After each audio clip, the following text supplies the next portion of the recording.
Yo guys, kemarin ulasan dari Vivo X80 Pro udah sempet tayang ya di channel YouTube K2G.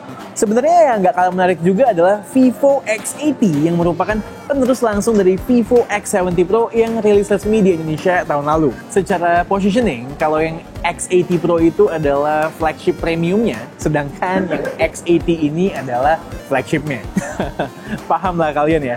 Lebih murah 4 juta dari varian Pro-nya, tentu ada beberapa hal yang nggak ada di Vivo X80 ini dibandingkan varian Pro-nya. Cuma ya tetap ya, ada satu aspek yang menurut gue lebih menarik di X80 ini dibandingkan varian Pro-nya. Apa itu? Tonton videonya sampai habis.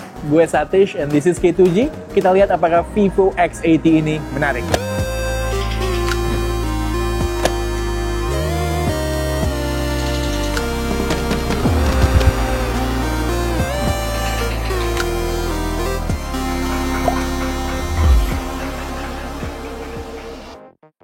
Oke, video X80 ini nggak akan panjang kayak X80 Pro kemarin ya, karena memang banyak banget kemiripan dengan si Big Boss. So, pastikan kalian udah tonton video panjang dari K2G yang satu itu, karena ada beberapa hal yang nggak akan kita bahas ulang di sini. Jarang-jarang tuh K2G bikin video hampir 20 menit begitu. Dimulai dari desain, basically beda warna doang ya. Kali ini ada opsi warna Urban Blue sebagai alternatif dari Cosmic Black seperti X80 Pro. Bahasa desainnya sama, materialnya sama, dimensi dan beratnya mirip, sampai modul kameranya pun sama. Tapi jelas ya, tetap ada perbedaan sedikit di area modul kamera dengan tiadanya lensa periskop telefoto seperti di versi yang Pro.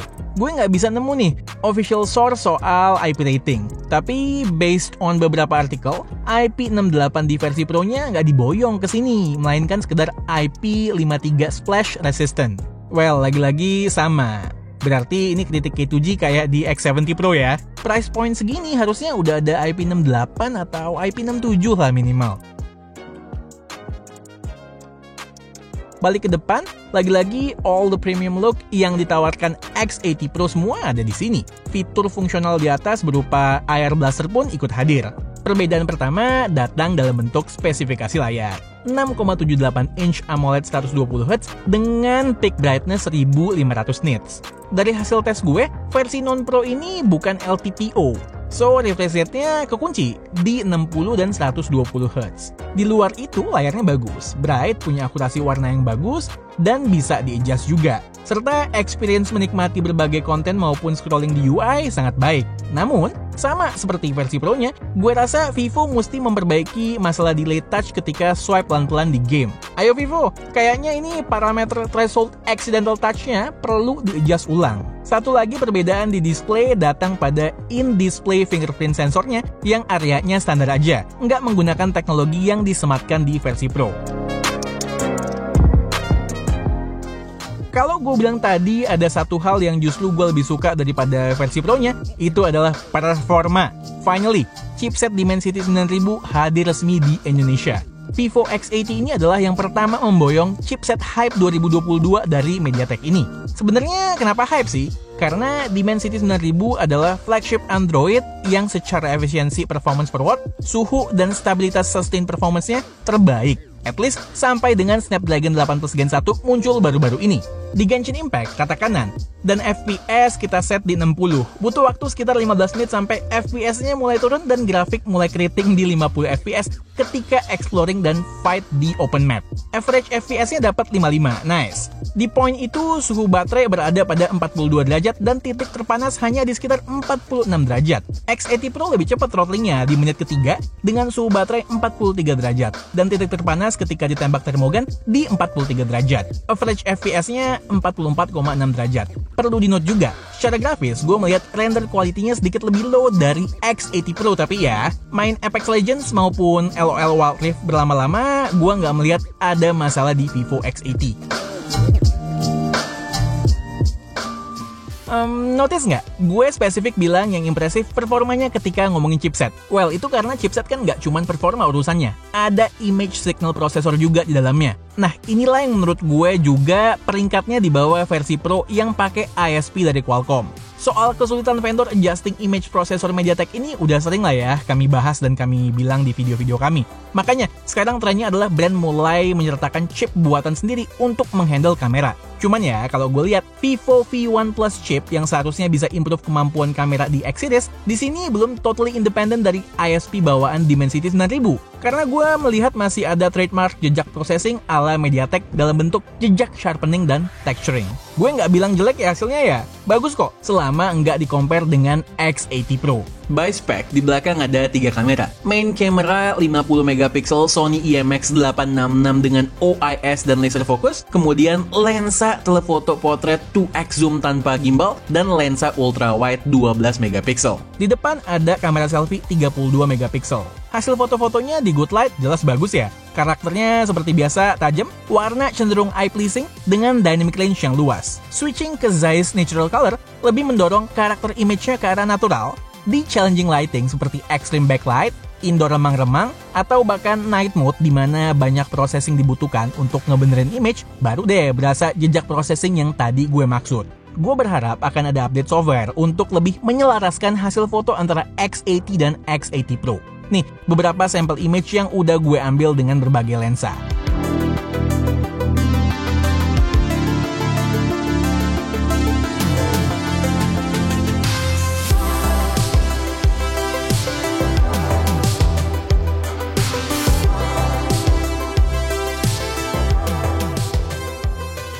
Sama seperti di X80 Pro, fitur kamera yang dikasih banyak banget. Lagi-lagi penjelasannya cukup lengkap di video review X80 Pro kami. Ayo tonton dulu kalau belum. Nih beberapa sampel foto dari berbagai mode yang udah sempat gue jepret. Untuk karakter processingnya masih mirip dengan mode autonya ya.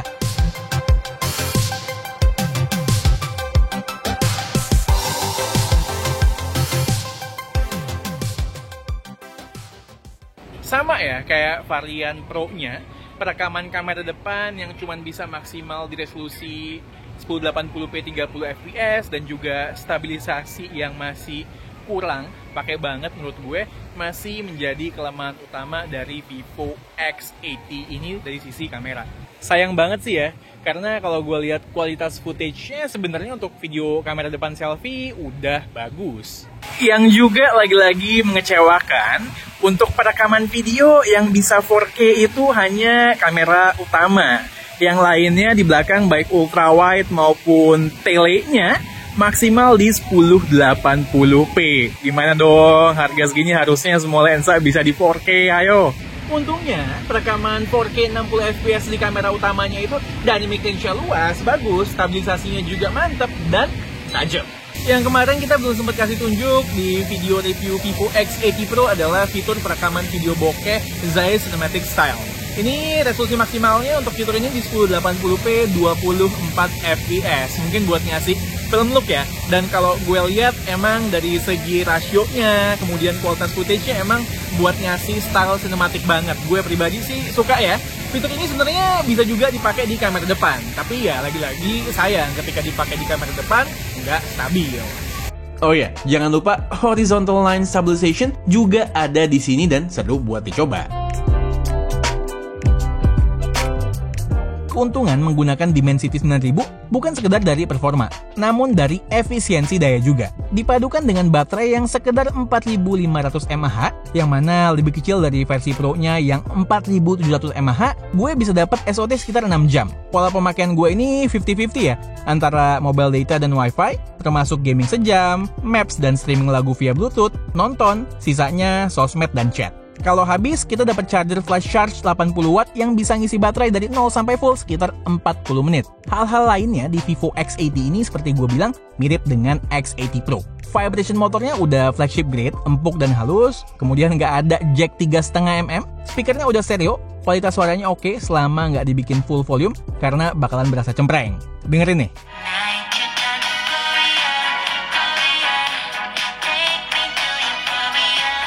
Lalu SIM tray-nya dual SIM only tanpa support SD card, udah 5G ready. Lalu unit Indonesia dijual dengan konfigurasi 256GB internal plus 12GB RAM yang bisa di-extend 4GB lagi menggunakan storage UFS 3.1-nya. Terakhir, OS-nya menggunakan Vantage OS 12 yang berbasis Android 12. OS yang oke aja.